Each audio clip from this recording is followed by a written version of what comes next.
Student, welcome back to ED academy. मेरा नाम है राहुल पटेल और यहाँ पे हम लोग, जैसा कि आप लोगों को पता है, फिजिक्स के सभी चैप्टर के टॉपिक वाइज वीडियोज अपलोड कर रहे हैं। तो अब तक हम लोगों ने रिफ्रैक्शन में 2 पार्ट पढ़े हैं। उसमें हम लोगों ने रिफ्रैक्शन क्या होता है ये पढ़ा, लॉज ऑफ रिफ्रैक्शन पढ़ा, उसके बाद हम लोगों ने रिफ्रैक्टिव इंडेक्स पढ़ा। अब आज का जो सबसे इंपॉर्टेंट टॉपिक है आपका रिफ्रैक्शन थ्रू ग्लास स्लैब, है ना बच्चों, कि लाइट जब है किसी ग्लास स्लैब से पास करता है तो कौन सी फिनोमेना होता है। ठीक है बच्चों, तो देखते हैं आज के वीडियो में क्या है। तो सबसे पहले बच्चों, किसको किसको पता है कि ग्लास स्लैब होता क्या है, तो मैं दिखा रहा हूं बच्चों आपको सिंपल सा, कि ये एक आपको सिंपल ग्लास का जो खिड़की वाला आपका ग्लास नहीं होता, उसी का बस आप मान लो कि एक मोटा आपका खिड़की का कांच है ना, आपका ये ऐसे बोले तो क्यूबॉइड शेप का है। ठीक है, तो जब लाइट इस क्यूबॉइड शेप में से पास करती है एक इंड से और दूसरे इंड से जब, या दूसरे सरफेस से जब ये इमर्ज आउट होता है, तो ये जो है अपने पाथ से क्या हो जाता है, शिफ्ट हो जाता है। अभी देख लेते हैं हम डायग्राम से पहले। ठीक है, कि यहाँ पे मेरा ये क्या है, ग्लास स्लैब है, ये क्या है, ग्लास स्लैब है, इस तरीके से बच्चों, है ना। और फिर हम लोग लाइट को इंटर कराएंगे इस सरफेस से और फिर इस सरफेस से वो इमर्ज आउट होगा, तो देखेंगे क्या फिनोमेना हो रहा है। ठीक है, तो यहाँ पे एक नॉर्मल ड्रॉ कर लेते हैं।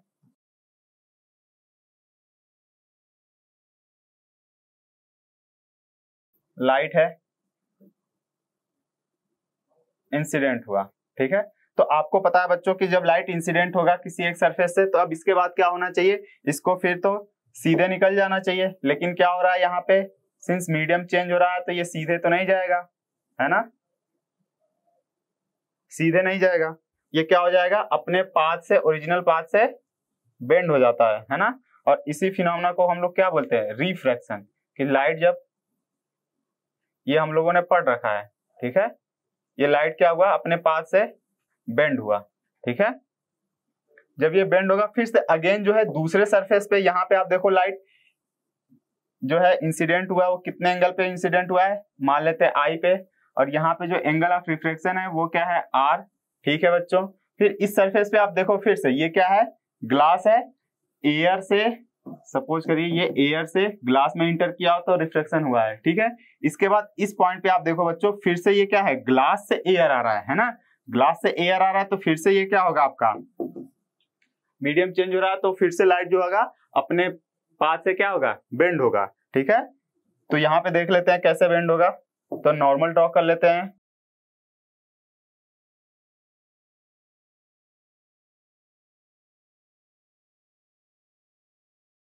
इस सरफेस से बच्चों फिर से ये लाइट जो है इमर्ज आउट हुआ है।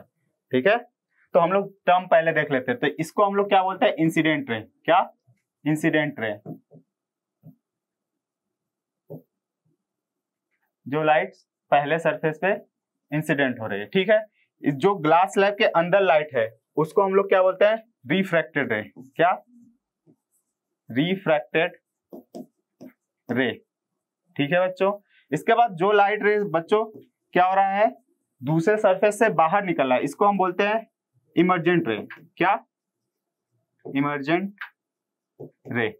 ठीक है, और बाकी ये वाला आपका जो डॉटेड लाइन बच्चों है, ये जो दिखा रहा है आपका, ये बता रहा है कि लाइट अगर ये ग्लास स्लैब नहीं होता तो लाइट जो है ये पाथ फॉलो करते हुए आगे बढ़ता, लेकिन बीच में जो है लाइट के क्या आ जा रहा है, ग्लास स्लैब आ जा रहा है ना, ऐसे ये ग्लास स्लैब बीच में आ जा रहा है। तो अब क्या हो रहा है, लाइट जो है पहले बेंड हुआ इस सरफेस से टुवर्ड्स द नॉर्मल, फिर जब ये लाइट जो है दूसरे सरफेस से निकला तो ये क्या होगा, away from the normal bend हुआ है, यहाँ पे away from the normal bend हुआ है। लेकिन ये इस तरीके से है बच्चों कि अगर ये पहला मीडियम मतलब एयर है और तीसरा मीडियम अगर हम बोले, है ना, 1 2 और 3, अगर पहला और तीसरा मीडियम सेम है बच्चों, तो ये जो एंगल ऑफ इमर्जेंस यहाँ पे बोला जाता है, क्या, एंगल ऑफ इमर्जेंस ई जो है, आई और ई हमेशा क्या होंगे, बराबर होंगे। ठीक है बच्चों, क्या, पहला पॉइंट आप नोट कर लेना कि अगर पहला और तीसरा मीडियम सेम है तो लाइट जितने एंगल पे इंसिडेंट हुआ है ना, तो उतने ही एंगल पे ये क्या होगा, इमर्ज आउट होगा।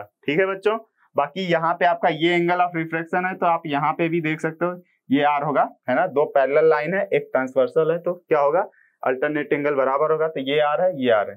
ठीक है बच्चों, इसके बाद ये आप देख रहे हो कि जो लाइट है वो अपने ओरिजिनल पाथ से क्या हुआ है, थोड़ा सा शिफ्ट हुआ है, मतलब इसको आना चाहिए था यहाँ से, लेकिन ये ग्लास स्लैब की वजह से ये क्या हो जा रहा है, अपने पाथ से शिफ्ट हो जा रहा है ना, जिसी को हम क्या बोलते हैं, लैटरल शिफ्टिंग। क्या, लैटरल शिफ्टिंग। यही फिनोमेना होता है बच्चों कि जब लाइट जो है, इसको हम लोग डी से रिप्रेजेंट कर रहे हैं, स्मॉल डी से, कि जब लाइट किसी ग्लास स्लैब से पास होता है तो वो क्या हो जाता है, अपने ओरिजिनल पाथ से वो शिफ्ट हो जाता है। ठीक है, या हम बोल सकते हैं कि इंसिडेंट रे से जो है कितना जो है डिस्टेंस पे आपका इमर्ज आउट हो रहा है इमर्जेंट रे। ठीक है, उसी डिस्टेंस को हम लोग क्या बोलते हैं, लैटरल शिफ्टिंग। ठीक है बच्चों, यहाँ पे मैं मान लेता हूं कि जो ग्लास स्लैब है आपका वो उसका थिकनेस टी है, बाकी ग्लास का आपको रिफ्रेक्टिव इंडेक्स, यहाँ पे जो ग्लास का हम रिफ्रेक्टिव इंडेक्स लेंगे विद रिस्पेक्ट टू सराउंडिंग, है ना, यहाँ पे एयर है तो हम एयर बोल सकते हैं, तो टी हो गया, म्यू हो गया, और साथ में इंसिडेंट एंगल हो गया, है ना। तो हमको देखना है बच्चों कि ये जो लैटरल शिफ्टिंग है वो डी, वो किन किन बातों पे डिपेंड करता है। देखिए बच्चों, तो सबसे पहला आपका यहाँ पे है क्या, लैटरल शिफ्टिंग। हम लोगों ने देखा कि जो आपका इमर्जेंट रे है वो ओरिजिनल इंसिडेंट रे से कितने डिस्टेंस शिफ्ट हुआ है, इसी को हम लोग क्या बोलते हैं, लैटरल शिफ्टिंग। या हम ऐसे बोल सकते हैं कि distance between incident ray and emergent ray is known as lateral shifting. ठीक है बच्चों, और ये किन किन बातों पे डिपेंड करता है हम देख लेते हैं। तो पहला, तो सबसे पहला जो है लैटरल शिफ्टिंग वो है directly proportional to the thickness of the slab.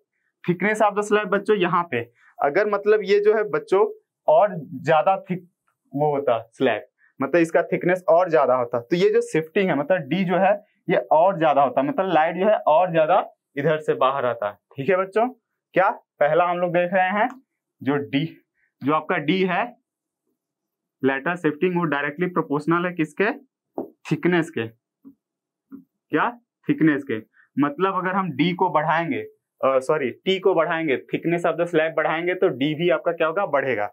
दूसरा क्या है बच्चों, lateral shift is directly proportional to incident angle. ये आई है ना बच्चों, कि जितने एंगल पे हम लोग लाइट को इंसिडेंट कराए हैं, अब मान लेते हैं कि कुछ जो है शिफ्टिंग हुआ है, अब हम मान लो एंगल ऑफ इंसिडेंट बढ़ा दिए, मतलब लाइट को हम और ज्यादा एंगल पे गिरा रहे हैं, तो जो है शिफ्टिंग भी क्या होगा, और ज्यादा होगा, मतलब ये फिर से डी जो होगा और ज्यादा बड़ा होगा। ठीक है बच्चों, तो यहां से हम क्या बोल सकते हैं, D is directly proportional to angle I. दूसरा पॉइंट। ठीक है बच्चों, तीसरा है lateral shifting is directly proportional to refractive index of the glass slab. जो आपका डी है वो ग्लास स्लैब के क्या है, रिफ्रैक्टिव इंडेक्स के भी डायरेक्टली प्रोपोर्शनल है। यहाँ पे ये जो म्यू है ना, कि ग्लास स्लैब किस मटेरियल का बना है उसका एक रिफ्रैक्टिव इंडेक्स होगा, तो जो आपका लैटरल शिफ्टिंग है वो भी क्या होगा, उसका डायरेक्टली प्रोपोर्शनल है। मतलब अगर मैं म्यू की वैल्यू बढ़ाऊं, जैसे ग्लास का होता है 1.5 म्यू, है ना, एयर के रिस्पेक्ट में अगर हम देखें तो ये 1.5 है, तो आप सपोज करो कि ये ग्लास का ना होकर डायमंड का होता है, डायमंड का आपका होता है बच्चों 2.5 रिफ्रैक्टिव इंडेक्स, तो ये डायमंड का होता है बच्चों ना, तो ये लाइट जो है और ज्यादा शिफ्ट हो जाता।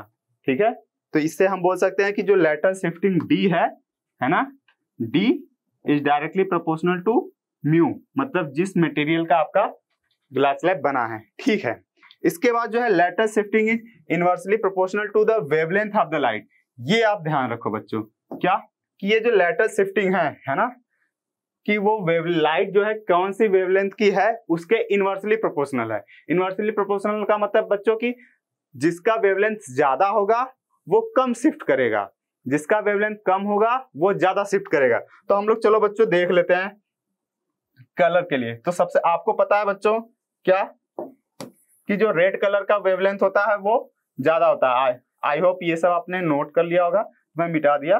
ठीक है बच्चों, तो आपको पता है lambda of red colour is greater than lambda of violet colour.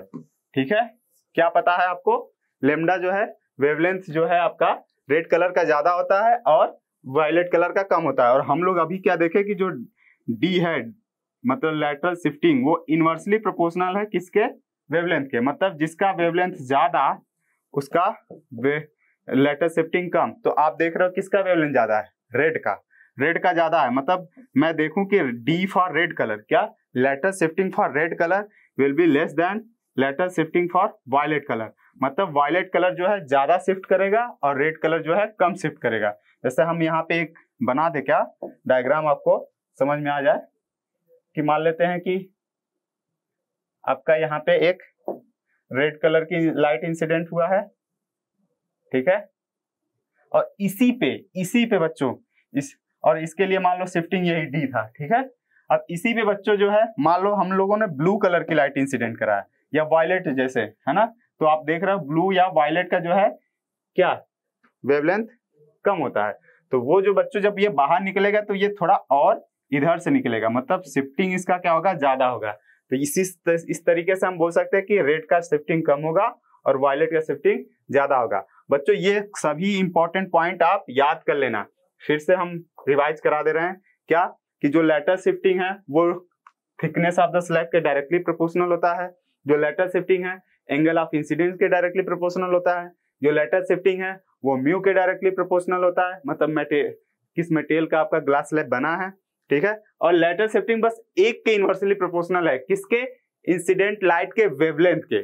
ज्यादा वेवलेंथ वाली लाइट कम शिफ्ट करेगी, कम वेवलेंथ वाली लाइट ज्यादा शिफ्ट करेगी। बच्चों आई होप आपको टॉपिक समझ में आया होगा।